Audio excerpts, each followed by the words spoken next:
இந்த மண்ணையும் மக்களையும் பேரன்பு கொண்டு நேசிக்கின்ற நாம் தமிழர் கட்சியின் சார்பாக இங்கு கூடியிருக்கும் என் தாய் தமிழ் உறவுகளுக்கும் இந்த எளிய பிள்ளைகள் என்னதான் கூறிவிடப் போகிறார்கள் என்று ஆங்காங்கே நின்று கூர்மையாக கவனித்துக் கொண்டிருக்கும் மாற்றுக் கட்சி தோழர்களுக்கும் அதேபோல்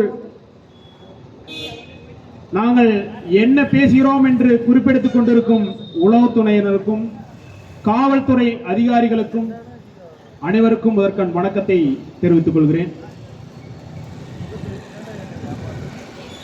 கேட்டவுடன் தோன்றினால் இறைவனுக்கு மதிப்பில்லை, எதையும் இழக்காமல் வழிநடத்தினால் தலைவனுக்கு மதிப்பில்லை, எதையும் பெறாது வழி தொடர்ந்தால் தொண்டனுக்கு மதிப்பில்லை, ஒரு முறையேனும் இழப்பை சந்திக்காமல் போனால் உண்மைக்கு மதிப்பில்லை, ஒரு முறையேனும் வெற்றியை தழுவாமல் போனால் பொய்மைக்கும் மதிப்பில்லை. இன்று இந்த நாள் 29/1 இதே வியாழக்கிழமை 2009ஆம் ஆண்டு ஈழத்தில் படுகொலை, எம்முயிர் சொந்தங்கள் துள்ள துடிக்க படுகொலை செய்து கொண்டிருந்த அதே நாளில் சென்னை சாஸ்திரி பவனில் ஒரு இளைஞன் காலை பொழுதில் சுடும் வெயிலில் தன் கையில் வைத்திருந்த கடிதத்தை ஆங்காங்கே நின்று கொண்டிருந்த பொதுமக்களிடம் ஒவ்வொருவருக்கும் விநியோகித்துக் கொண்டிருந்தார்.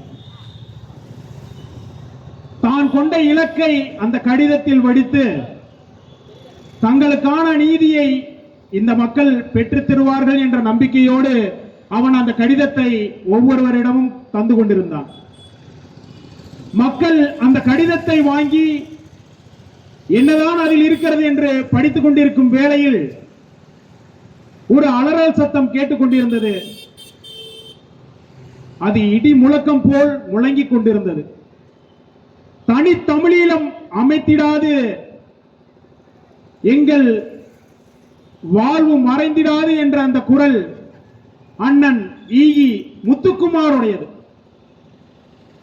அவன் உயிர், அவன் உடலை விட்டு கொஞ்சம் கொஞ்சமாக பிரிந்து கொண்டிருந்த அந்த வேளையில் அந்த உயிரானது அவன் தந்த அந்த கடிதத்தின் மூலமாக அங்கிருந்த அனைவரின் நெஞ்சுக்குள்ளும் பாய்ந்து கொண்டிருந்தது. அவன் உயிர் அந்த இடத்திலிருந்து மறந்திருக்கலாம், அங்கிருந்த அத்தனை கடிதங்களிலும் அவன் உயிர் பரிமாறப்பட்டது. அவன் உணர்ச்சி கொண்ட அந்த வார்த்தைகள் இன்னும் எங்கள் காதில் கேட்டுக்கொண்டே இருக்கிறது.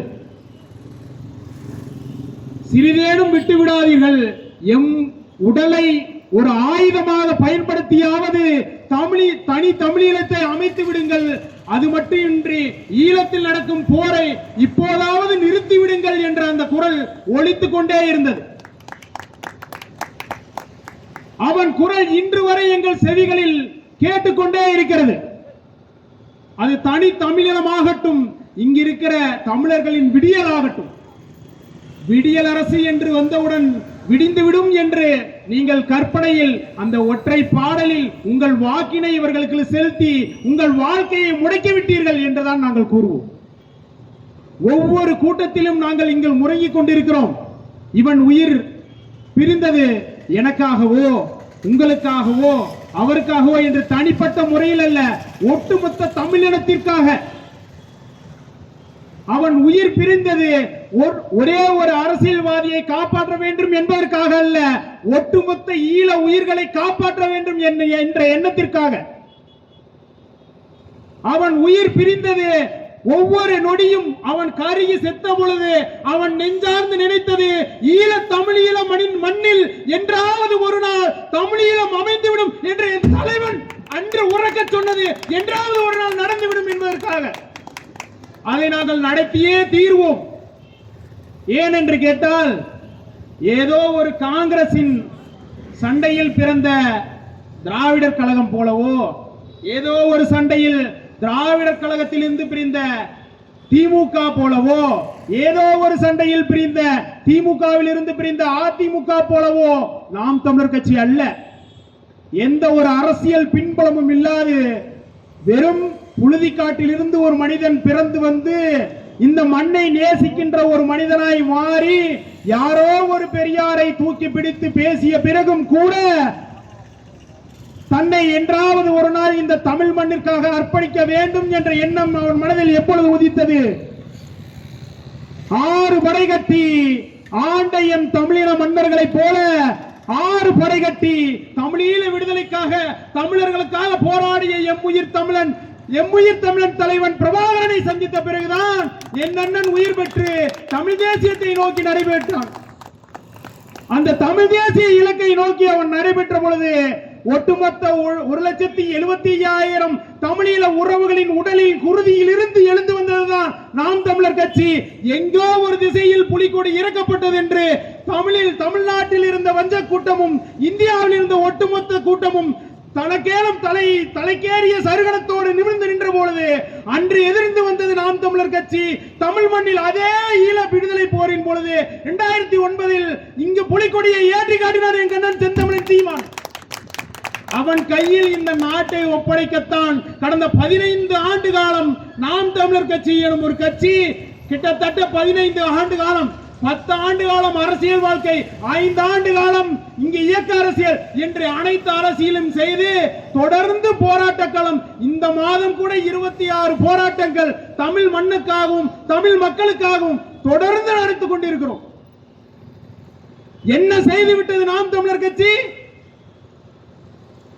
இங்கு சேலத்தில் 5 வழிச்சாலைக்காக முற்றிலும் இங்கே இருக்கிற அனைத்து மக்களையும் துரைத்துவிட்டு 5 வழிச்சாலை அமைத்தே தீர்வோம், மன்னிக்கவும் 8 வழிச்சாலை அமைத்தே தீர்வோம் என்று இருக்கிற அரசுகள் அனைத்தும் இங்கே கொட்டு முரசு கொட்டு எப்படி நிமிர்ந்து நின்ற பொழுது அதே சேலம் மண்ணில் நாம் தமிழர் கட்சி எனும் புரட்சி படைதான் இந்த மண்ணை தடுத்து இந்த திட்டத்தை தடுத்து நிறுத்தி இதே மண்ணில் மக்களுக்கான தீர்வை வழக்கின் மூலம் தீர்வு காண்டு தந்தது.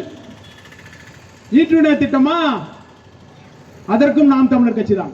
ஆசிரியர் போராட்டமா? நாம் தமிழர் கட்சி தான். செவிலியர் போராட்டமா? நாம் தமிழர் கட்சி தான். மாணவர் போராட்டமா? நாம் தமிழர் கட்சி தான். போராட்டத்தால் என்ன நிகழ்ந்துவிடும் என்று கேட்கின்ற என் தமிழ் இனமே, போராட்டம் மட்டுமே உங்களுக்கான விடிவு காலத்தை பிறப்பிக்கும். அது நாங்கள் கண்கூடாக இங்கு காமித்திருக்கிறோம். நாம் தமிழர் கட்சியின் விடிவானது இங்கு எங்கு எதனால் எழுதப்பட்டிருக்கிறது? தனி தமிழ் ஈழம் மட்டுமல்ல, நான் ஒட்டுமொத்த தமிழகத்தின் விடுதலையும் கூட நாம் தமிழர் கட்சியின் கரங்களில் மட்டுமே ஒப்படைக்கப்பட்டிருக்கிறது. அதைத்தான் எம் உயிர் தலைவன் பிரபாகரன் என் அண்ணனிடம் கூறினார். தொடர்ந்து நாம் தமிழர் கட்சி போராட்ட களங்களில் போராடி வரும் பொழுது கூட கடந்த 15 ஆண்டுகளில் தேர்தல் மையத்தில் வரும் பொழுது கொஞ்சம் கொஞ்சமா வாக்கு சதவீதத்தை அதிகரித்துக் கொண்டேதான் வருகிறது. ஒரு இடத்தில் கூட வீழ்ச்சி எனும் வார்த்தையை நாங்கள் சந்தித்ததில்லை. தேர்தலில் வெறும் ஓட்டுக்காக மட்டுமே நாம் தமிழர் கட்சி நின்றிருந்தால் என்றோ இந்த திராவிட கட்சிகளோடையோ அல்லது தேசிய கட்சிகளோடையோ ஒருங்கிணைந்து நின்று அவர்கள் தோள்களுக்கு வலிமை கொடுத்து என்றோ இங்கு வெற்றி பெற்று எத்தனை ஆயிரம் கோடிகளை பெற்று நாம் தமிழர் கட்சி இந்த இடத்தில் நின்று இருக்கும். இன்றளவும் நாம் தமிழர் கட்சி கூட்டங்களில் வெறும் புரட்சியாளர்கள் மட்டும்தான் அமர்ந்து கேட்கிறார்கள். காரணம், இங்க இருக்கிற திராவிட கட்சியில் இருக்கும் 10,000 ஆட்கள் இருந்தாலும் சரி, இங்க இருக்கிற ஒற்றை மனிதன் போதும் கருத்தியல் புரட்சியினால் அதனை மாற்றி நாம் தமிழர் கட்சி இந்த மண்ணுக்கும் மக்களுக்கும் எதனை செய்திருக்கிறது என்று எங்களால் உறுதியிட்டு கூற முடியும். அதனால்தான் நெஞ்சம் நிமிர்த்து நடைபோடுகிறோம். தொடர்ந்து பேச வேண்டும் என்று இருந்தாலும் கூட எங்களுடைய மூத்தோர்கள் முன்னிலையில் அவர்கள் பேச காத்திருப்பதால் சீக்கிரம் முடிக்க வேண்டிய கட்டத்திற்கு தள்ளப்பட்டிருக்கிறோம். கடைசியாக வாவு சிதம்பரனார் தன் பணத்தை அனைத்தையும் இழந்து மக்களுக்காக பன்னெடுங்காலமாக சுதந்திரத்திற்காக போராடினார். அவருடைய கையில் இருந்த அனைத்து பணங்களையும் சொத்துக்களையும் விற்று அதுபோக நண்பர்களிடம் அனைத்து பணங்களையும் வாங்கி கப்பலோட்டிய தமிழன் எங்கள் பாட்டன் வாவு சிதம்பரனார். அவன் கப்பலோட்டிய காலத்தில் அவர்களை வீழ்த்தியதும் இதே தமிழர்கள் தான். வெள்ளையர்கள் நம்மை வீழ்த்தி விடவில்லை, தமிழர்கள் தான் நம்மை வீழ்த்தினார்கள் என்று என் பாட்டன் சோர்ந்து விடவில்லை. அவன் தொடர்ந்து சிறைச்சாலையில் மாடு இழுக்க திணறுகிற செக்கினை இழுத்து இந்த நாட்டுக்கு சுதந்திரம் வாங்கி தர வேண்டும் என்று உழைத்தான். அவன் வெளிவரும் பொழுது சிறைச்சாலையிலிருந்து வெளிவருகிற ஒரு தருணம், அந்த தருணத்தில் யாரேனும் அவரை கூட்டிச் செல்ல அழைத்து செல்ல வருவார்கள் என்று என் பாட்டன் முன் வந்து நின்ற பொழுது அவரை அழைத்து செல்ல இருந்த இரண்டே உறவுகள் தான் இருந்தார்கள்.